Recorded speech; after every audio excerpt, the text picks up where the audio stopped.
in the Antelope Valley for 30 years.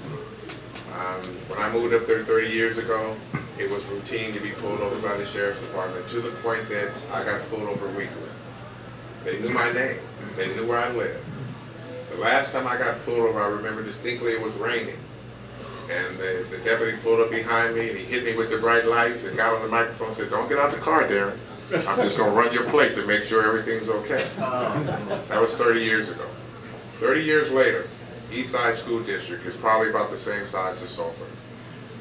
80% people of color, whether it be Asian, African American, Latino, Armenian, it's 80% people of color. They have no board members that are African American. In the whole history, they've only had one African American and no Latinos. Right now, our school district is failing. Our kids in that school district have the worst scores in the county of Los Angeles when it comes to proficiency in math and reading.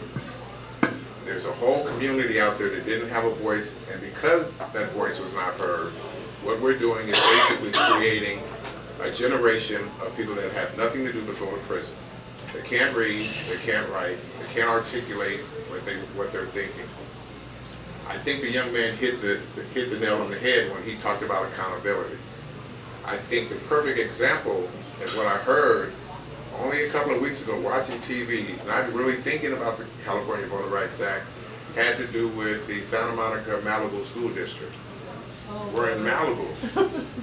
We're in Malibu. Understandably, higher incomes, pay higher taxes, ran 3 members for that board. All 3 members lost. In Malibu, they received 83% of the vote. In the district-wide, they lost by 83% because they don't have the numbers to change. Not many communities have the ability to succeed from a district as Malibu is trying to do in Santa Monica right now. But my point is there was a disenfranchised group of concerned parents and community members that try as they might, still do not have representation from their area. And what the young man talked about, Brian talked about, is that accountability. Having ownership of a community, having the ability to go to the board. I live in the Antelope Valley. We have probably 10 or 12 school districts. I know every member of every board. There is not a board that I have not stood in front of. And yes, I can walk up to them every day and talk to them, meet them in the grocery store. So I asked them to explain to me why in all of our elections, our kids are failing in math and reading. Why we are the worst in education and we're the highest in discipline. Because there is no one that can articulate the needs of that specific community. So I think that when we talk about districting and people try to move it back into the Federal Voter Rights Act and talk just about race, my concern is that the young lady said is that every citizen feels that they have a voice in government.